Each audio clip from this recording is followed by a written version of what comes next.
Welcome to the Leadership Confidence Podcast. I'm Jennifer Cowley, and after 15 years in the public service, I have learned that there is no set and forget rules for leadership. You don't need specific tools in your toolbox, and you definitely don't need to have all of the answers. I am here to tell you to stop trying to perfect the unperfectible and instead learn to lead in your own unique way. Before we get into today's episode, please subscribe, follow, or leave a review to help this message reach more people who need to hear it. Welcome to episode 6 of the Leadership Confidence Podcast. If you missed last week, we had our intro series where over 5 days we dropped 5 different episodes, all talking about the intro to the podcast and the framework that we are going to follow for the next couple of weeks, which is the Leadership Confidence Framework. If you want to go back and listen to any of those and understand the breakdown of the steps, please do go back and listen to it. This is kind of the introduction to what we're going to really deep dive into over the next couple of weeks. And then we will bring in some guest speakers after that to talk through their experiences of things like imposter syndrome and finding their confidence. So just to recap, the Leadership Confidence Framework has 3 steps to it. And the first one is breaking barriers, which is where we're going to start. And that includes the imposter syndrome reset. And we're going to go into that today. And then next week, we'll talk about reframing some of that negative self-talk that's a little bit more personal, a little bit deeper than just the imposter syndrome. And then following on with recognizing the fear that this is actually representing. Step 2 in the framework is building value. So that's where we'll learn how to identify your value and find your genius and then work out what the confidence amplifiers are. They're going to help boost you on those harder days. Step 3 is then being seen. Once you've moved beyond some of that imposter syndrome and the things holding you back and starting to understand what your value is and how you can contribute in different environments, then it's about stepping in and contributing. So it's about your presence and your influence. So your presence, how you're showing up, how you're standing out, and then your influence, how you're creating impact across others. Today, we are going to deep dive into imposter syndrome and talk about a way that you can reset your mind when you start kind of spiraling into that I'm not good enough and people are going to work out that I don't belong here. I shouldn't be in this room. The first thing that I wanted to share with you is some stats around imposter syndrome and confidence. If you are feeling a little bit alone in this space and unsure who to reach out to, unsure where to turn to help understand what's happening in your own mind, it can feel really isolating and lonely because you are afraid that people are going to find out that you don't know what you're doing, that you don't belong, that you don't deserve the position that you're in. And let me tell you that 80% of women and a fair few men experience this in the workplace. So 80% of women have said that they felt a lack of confidence or have experienced imposter syndrome at work. There is even, when I was researching some of this, there is even an imposter syndrome institute. That is how broad this experience is. It is not yours alone to tackle. So please do not feel like you can't have the conversation with people because it is not unique in any way. We've all experienced it in some way, shape, or form. And by talking about it and by having those conversations, then it gives you some pathways and some options of how to move beyond that. And it may be that the feedback that you get or the conversation that you have really helps you along that pathway. And you find that you actually have some cheerleaders and some mentors in that space. So please do not feel like that you are alone in this journey. So what does imposter syndrome look like? You have taken a promotion, you have a team that you're now responsible for, and the stakes are higher than they ever have been for you. So, what now? You work endlessly, you work excessive hours, you're trying to impress your boss, you're trying to prove that you deserved the promotion, and you keep that hearing that inner voice in your head telling you that you're not good enough. So you keep working and you keep trying to deliver and prove to everybody that you are good enough. And that's a surefire path to burnout and anxiety and stress that you don't need. I'm here to tell you, you do not need more experience. You do not need more skills or more tools. And you definitely don't need more confidence. What you need is a reset. If you have been promoted, you have been promoted based on your potential, not because anybody expected you to walk in the room and be able to do the job 110% from day one. So just keep reminding yourself, this is where you are to grow. And maybe all you need to step through that is a bit of an imposter syndrome reset to break that spiral of self-doubt and to help you move to the next level. Now, imposter syndrome is the fear that you are not good enough and that others will discover that you're actually a fraud. That you've been given this opportunity by mistake and they were incorrect when they thought you were able to do the job. There are famous women who are very, very successful who have admitted that they have imposter syndrome. And I'm going to share with you a couple of quotes here from some of these women. Number one, and this one has come up a little bit recently because of the release of Devil Wears Prada 2. And the absolute goddess that is Meryl Streep has had imposter syndrome throughout her career. And she has been quoted as saying that you think, why would anyone want to see me again in a movie? And I don't know how to act anyway. So why am I doing this? If you haven't seen the interview that she did for the Devil Wears Prada 2, it really strikes home when someone like Meryl Streep took so many years in her career, and it wasn't until the Devil Wears Prada that she turned down the role. And it was the first time that she said, I'm not taking it unless you double my money. And they turned around and went, absolutely. Like, you're Meryl Streep. We're going to double your money. And it was the first time she went, oh, I am worth this. I can ask for what I think I deserve. And, she'd had a very long career before then, but it took that long for her to understand that she has value. Another quote that I want to share with you is from Maya Angelou, poet from America and a very successful poet. And she said, I have written 11 books, but each time I think, uh-oh, they're going to find out now. I've run a game on everybody and they're going to find me out. She published 11 successful books and still felt like she wasn't good enough. She wasn't good enough to publish the next book, that nobody was going to want to read the next book. Just let that sink in. I haven't published one book, and so fair enough. I may feel like I don't have anything to contribute there, but after 11 books, she still had that feeling. And the third one that I want to share with you is from Michelle Obama. And Michelle Obama is obviously she was the first lady, but she's had a successful career in her own right before becoming the first lady and has continued to do a lot of work in the space, supporting women and advocating for rights. And she said, I still have a little imposter syndrome. It doesn't go away. That feeling that you shouldn't take me that seriously. What do I know? I share that with you because we all have doubts in our abilities about our powers and what that power is. Michelle Obama says it never goes away.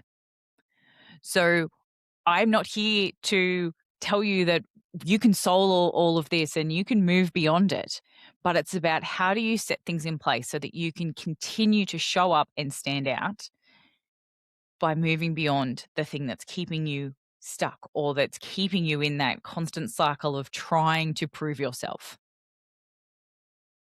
That imposter syndrome voice in your head is the brain's way of telling you that you are scared, that there is a scary thing happening and that you may not be prepared to deal with it, that you may not have experienced it before, and that there may be a risk to you from the outcome, and it may not be a positive one. Imposter syndrome is that uncomfortable feeling that we get when we are pushing outside of our comfort zone. So we've taken a promotion, or we're doing something new for the first time. We're recording a podcast for the first time. And for me, that physically sits in my chest. And I know that that is where I'm carrying my anxiety around doing something new and stretching myself and growing. And I know that this episode 6 of this podcast, is not going to be as great as episode 60 will be. And it is about how I work beyond that imposter syndrome to make sure that I keep showing up so that I can get to episode 60 and keep delivering for you, my listeners. Stepping outside your comfort zone is where growth comes from. That's where you start to move beyond what you already know. And in theory, your comfort zone is comfortable. So stepping beyond that, of course, is going to be the opposite of comfortable. It is going to be uncomfortable. But that doesn't mean that we shouldn't try, and we shouldn't try again and again. And it may mean that you do discover that is too much for me, or that isn't a path that I'm willing to go down, but I'm going to go and try something different. The fear that comes up from this represents a time when our safety was threatened by different risks. When we were living out in the environment, there was wild animals, there was extreme weather, there was other tribes that may want to hurt us. In order to survive, we needed security, and we needed our tribe or our community to accept us. To be expelled by that tribe was potentially death, or some severe outcome for us. So our brain is biologically wired to encourage us to fit in, to encourage us to not step outside the norm.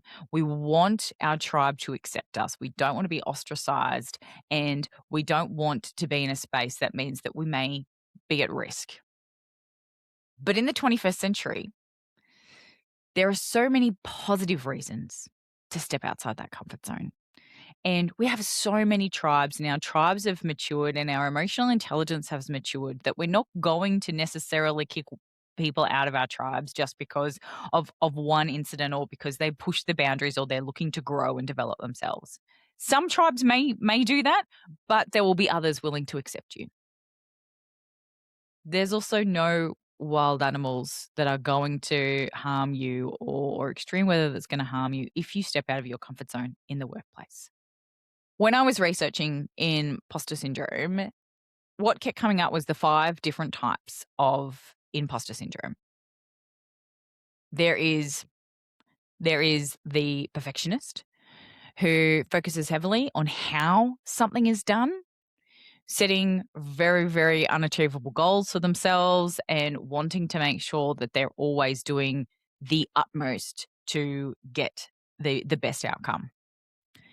There's the expert, who focuses on what they know and how much they know, constantly trying to prove that they are the smartest person in the room. They expect that they should know everything before starting, before answering a question, or walking into a meeting. There's the natural genius. So somebody who certain things come naturally to them. So they are expecting that everything will come naturally, that they will easily be able to pick up new skills. And if they start to struggle, they really start to feel impacted by that, and they assume that they are not good enough. There is the soloist, so somebody who focuses on doing everything themselves. This can also manifest in micromanagement, and a belief that you have to handle everything, and that if you're not involved, that it's all going to go pear-shaped. And the 5th one is the superhuman. So somebody who not only tries to be amazing at one thing, tries to be amazing at multiple things, whether it be multiple projects or skills within the workplace, or bringing in other aspects of life, such as being an amazing person at work, being an amazing parent, being an amazing partner, being the best friend you could be to absolutely everybody you meet, and just trying to be an all-round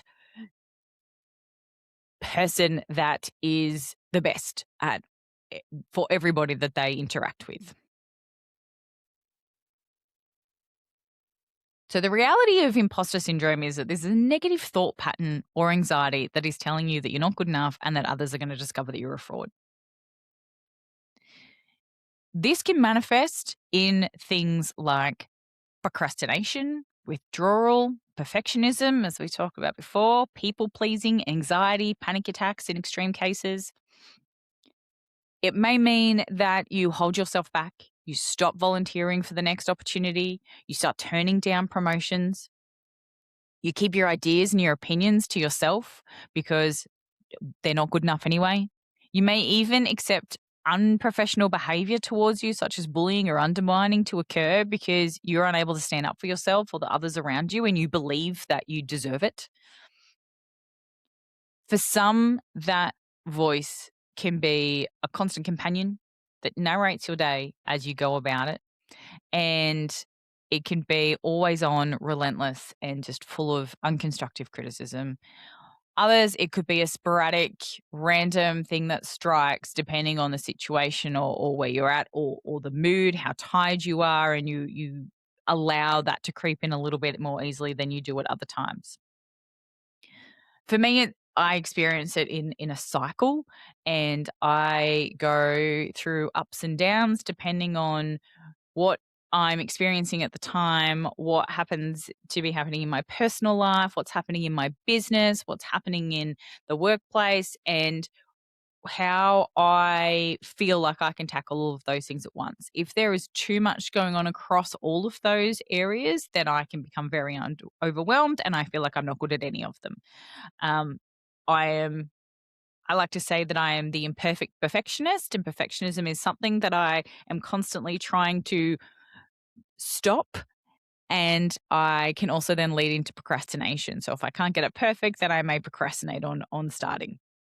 And it's this cycle that I can go through. I went in starting the launch of this podcast when I was trying to record the first ones. I couldn't even get to recording it because I was procrastinating. I was worried that I wouldn't be good enough, that nobody would want to hear what I had to say. I then started trying to record and I was stopping and starting and getting all flustered because I was unsure how to move through. Is it too scripted? Is it not scripted enough? Am I rambling? And so I would stop and start. And then when I hit stop on episode 5, I threw my hands in the air and I was like, I'm amazing. This is great. I feel so great that I have finally recorded episode 5 and we can move on. And you know, it's something that I was pumped up about. And then, of course, I went back down and went, oh, maybe I shouldn't. Maybe I should re-record them. And I've gone into imperfect mode and I've released them. And I'm very happy with the way that it's turned out. And I will continue trying to grow and improve as the podcast goes on. So I very much appreciate you being here with me on this journey. The reality of imposter syndrome and any negative thoughts that come up for you is that they aren't actually reality. Just because you thought it doesn't make it true. If you think I am not good enough, this isn't based on fact. It's just an opinion. And if you're the only person thinking it, it is not a universal truth. The important thing to remember is that you are not unique in having this imposter syndrome.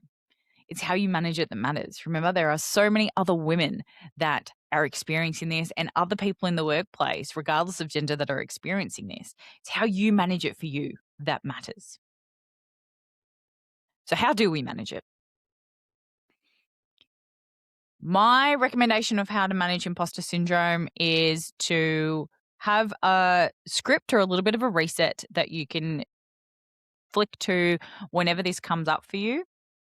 There is no amount of confidence, skills, or experience that is going to silence this completely. Michelle Obama says it never really goes away. So don't expect that yours is ever going to really go away.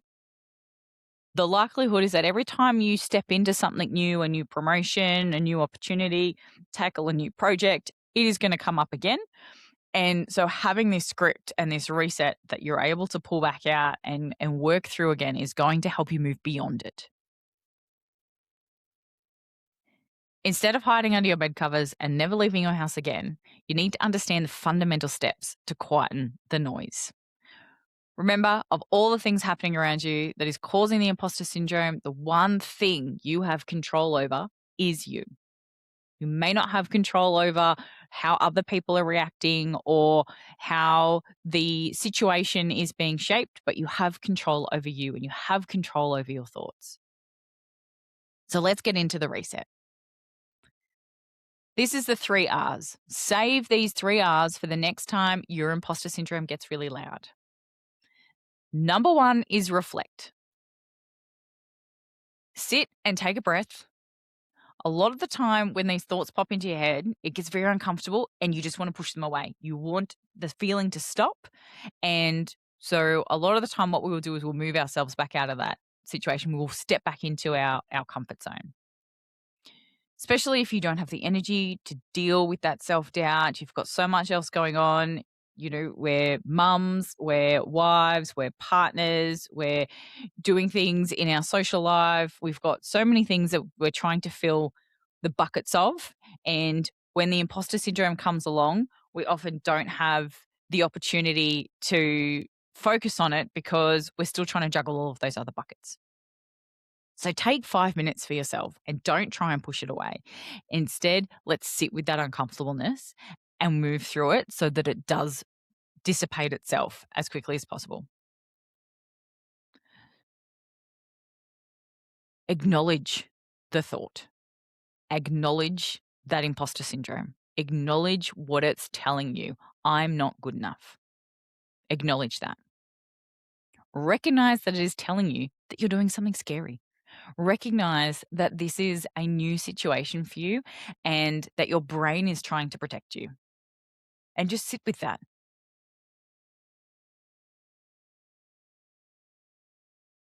Step number 2, reframe. So we've got R number 1 is reflect. R number 2 is reframe. Instead of pushing these thoughts away, reframe them. We've recognized, okay, what I'm hearing and what I'm feeling is actually imposter syndrome. What is it saying? And now let's reframe what it's saying. What is the objective viewpoint? Say to yourself, I realize that I'm uncomfortable because I haven't done this before. This is something new. I am pushing myself. I am growing. I am learning. I could be worried about saying the wrong thing. I could be worried about how other people are going to think of me. Whatever it is, recognize it and say it to yourself. Then continue. This is a natural reaction in this situation, but it is a sign that I am stepping out of my comfort zone and stepping into growth. Thank you for reminding me why this is important to me. Because we don't step out of our comfort zone for the hell of it. We don't step out of our comfort zone because, oh, it's just the next step that I have to take. We are people who want to learn. We want to grow. We want to have a new experience. Life is about experience. And if we were to have the same experience every single day, then it would become a Groundhog Day and nothing would change. So that's what life is about. It's about having those new experiences and stepping out of out of the comfort and into something new.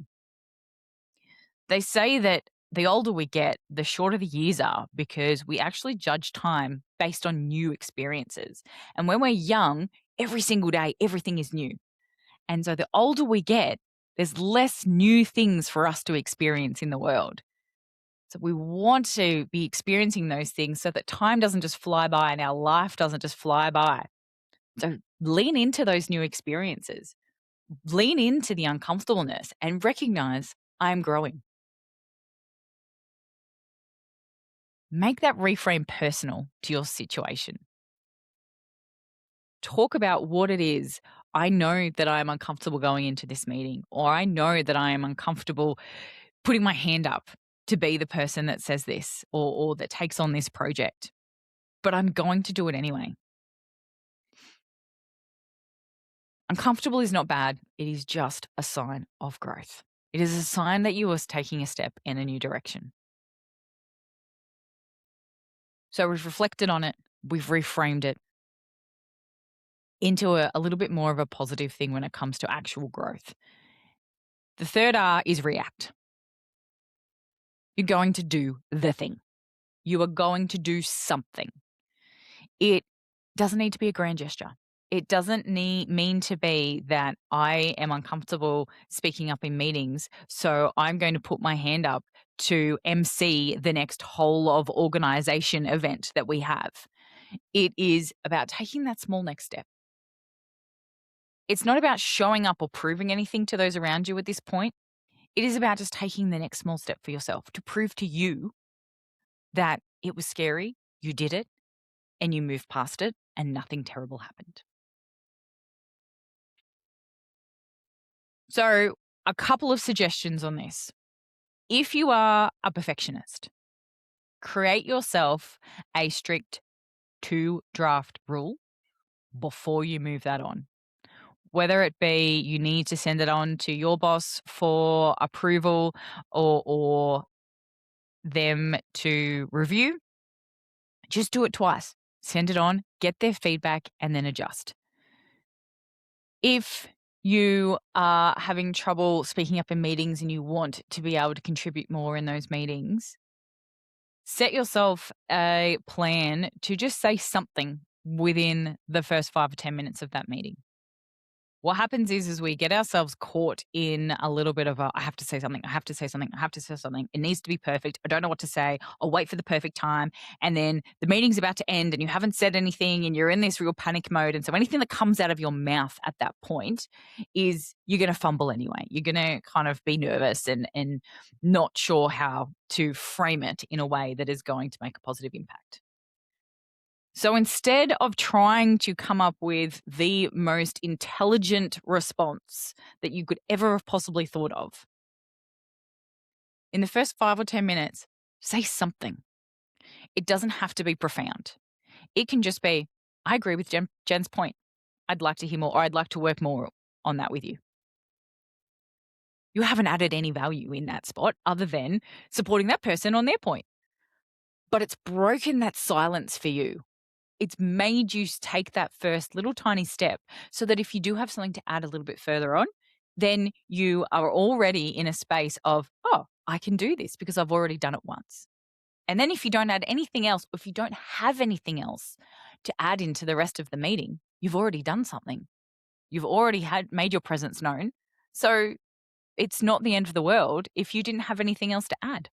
Plus, you've made Jen feel like a supported, valuable member of the team. And you've created a little bit of a network and a connection for later. If you're the expert and you are trying to make sure you have all of the answers before walking into a room or to having a discussion with your team, try asking more questions than answering them. You can look at this from a coaching perspective.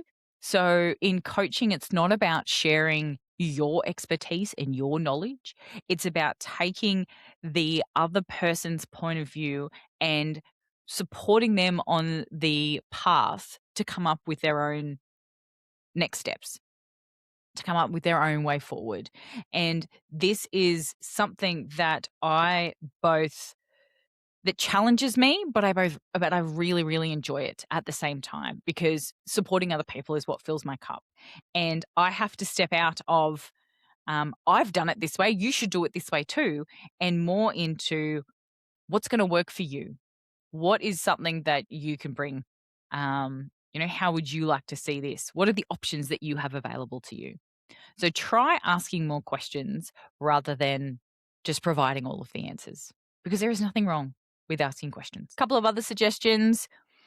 If you are the natural genius and you are a bit stressed because things aren't coming naturally to you, you need to move more into a learning phase and know that not every genius has all of the answers and just take this as a new opportunity for growth and learning for you. If you are the soloist and you insist on doing everything yourself, reframe this by an opportunity for you to delegate or ask for help and collaborate because those are really important skills as a leader. You need to be able to delegate and you need to be able to work with others. So use this as an opportunity and You don't have to do this for every single project or every single thing on your to-do list, but pick one and say, yes, I'm going to delegate this particular task, or I'm going to collaborate with somebody on this particular task. And if you are the superhuman that is trying to perfect everything in your life, give yourself a little bit of grace. You do not have to be perfect at absolutely everything. This is especially true when we are juggling parenthood and relationships and work and business and dealing with caring for elderly family members or trying to organize a fun activity for the family, making sure that the house is well kept. Give yourself a little bit of grace and let go of a few things. Your reset, your imposter syndrome reset, reflect, have a think about, okay, I can see that this is coming up as imposter syndrome. Reframe. Reframe what it is that imposter syndrome is telling you into an opportunity for growth. React. Do something. Do the thing. Take that first tiny little step. And then repeat. In celebration of the launch of the podcast, I'm giving away one free imposter syndrome reset session. Head to the link in your show notes to enter and make sure you are following the podcast and subscribed at jennifercowley.com. Confidence is not a set and forget. You don't get to a point in your life where you go, great, I have enough confidence. I don't need any more, and it's never going to go away. Confidence is like a muscle. So you need to keep practicing these things and you need to keep working on them. And there may be a time where you haven't experienced imposter syndrome for a long time because you've gotten really good at this reset or reframing things in your mind and doing things that are outside of your comfort zone. And then something new will come along and it will pop back up again and you can become overwhelmed. So it's that repeat, go back to what you know works, go back to your 3 R's and really just, again, give yourself a little bit of grace. Remember, practice makes progress. Practice doesn't make perfect because you are never going to get it perfect. Practice makes progress. So that is the imposter syndrome reset and the 3 R's: reflect, reframe, react. If this resonated with you or if this worked for you, please leave me a message. Let me know how it went. I would really appreciate your feedback on it. If you are ready to break through your imposter syndrome but are not sure where to start, and you would like some guidance on getting through that, you can book in for a 1 hour long imposter syndrome reset with me where we will deep dive into your imposter syndrome specifically, find out what it's telling you and identify what the triggers are. And then we can co-craft those 3 R's together and create that script that is going to help you reset and move beyond that imposter syndrome every time it comes up for you so that you're ready to stop shrinking, start growing. You can head to jennifercowley.com/reset or email me at info@jennifercowley.com if you are keen to know more. Thank you for joining me for this episode of the Leadership Confidence Podcast. This has been episode 6, and we've been talking about the imposter syndrome reset and the 3 R's.